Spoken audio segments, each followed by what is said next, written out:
আমাদেরকে প্রান্তিক জনগোষ্ঠীর কথা যেরকম চিন্তা করতে হয় তেমনি চিন্তা করতে হয় যারা প্রতিবন্ধকতার শিকার তাদেরকে।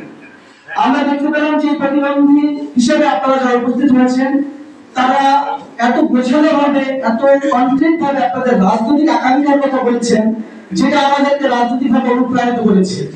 আপনাদের রাজনৈতিক আকাঙ্ক্ষা সে আকাঙ্ক্ষার সত্যিকার অর্থে আমি অভিভূত আপনাদের রাজনৈতিক আকাঙ্ক্ষার কথা দেখে।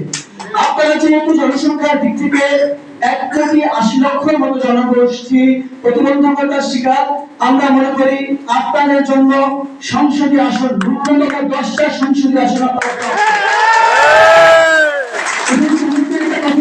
স্থানীয় সরকারের সকল নির্বাচনে প্রতিবন্ধী নাগরিকদের একটি করে আসন সংরক্ষণ করা হবে। এই দাবিটা অত্যন্ত যৌক্তিক। বাংলাদেশে যেভাবে নারীরা পিছিয়ে আছে সেই জন্য নারীদেরকে আমরা বিশেষ সুবিধা দিব, এটা অবশ্যই যৌক্তিক, এটা প্রাপ্য।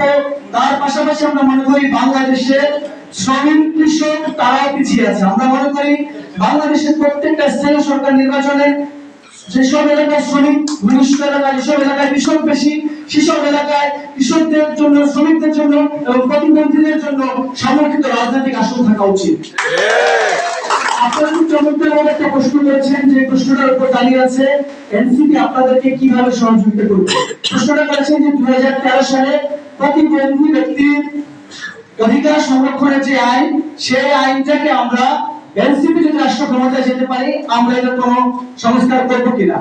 আমরা এখানে দাঁড়িয়ে এখন প্রতিশ্রুতি দিচ্ছি, যদি আমরা ক্ষমতায় যেতে পারি কিংবা নাও পারি, রাজপথে কিংবা সংসদে, আমরা অবশ্যই আপনাদের এই আইন সংস্কার করবো।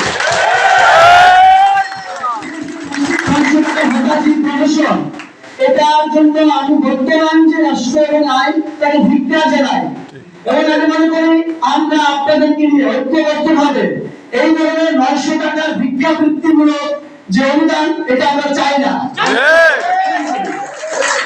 আমরা অনেক শিক্ষিত ভাই যারা অনার্স মাস্টার্স পাস করেছেন তারা বলেছেন তাদের কর্মসংস্থানের ক্ষেত্রে আমাদের কিছু প্রতিবন্ধকতা সৃষ্টি হচ্ছে।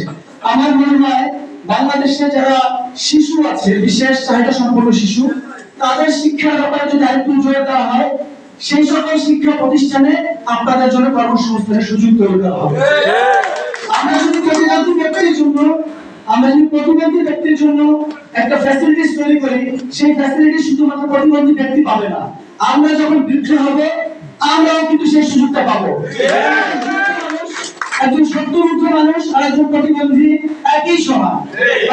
আমরা যদি বয়োজ্যেষ্ঠের দিকে তাকাই, আমরা যদি শিশুর দিকে তাকাই, তাহলে অবশ্যই আমাদের প্রতিবন্ধীর জন্য সুযোগ বৃদ্ধি করতে হবে। প্রতিবন্ধীর জন্য যদি সুযোগ বৃদ্ধি হয়, তাহলে আমাদের শিশুদের জন্য, বয়োজ্যেষ্ঠদের জন্য একটা সুযোগ এবং সমৃদ্ধশীল রাষ্ট্র তৈরি করা যাবে। আমরা সেই সমৃদ্ধশীল রাষ্ট্র তৈরি করার অঙ্গীকার রাখি এবং আপনাদের যে রাজনৈতিক ইচ্ছা, এই রাজনৈতিক ইচ্ছা এবং আপনাদের রাজনৈতিক আগ্রহ তাকে সাধুবাদ জানিয়ে এনসিপির সাথে থাকার জন্য সবাইকে আহ্বান জানিয়ে আমার বক্তব্য শেষ করছি। ইনকিলাব জিন্দাবাদ, জিন্দাবাদ, এনসিপি জিন্দাবাদ, এনসিপি জিন্দাবাদ, বাংলাদেশ জিন্দাবাদ।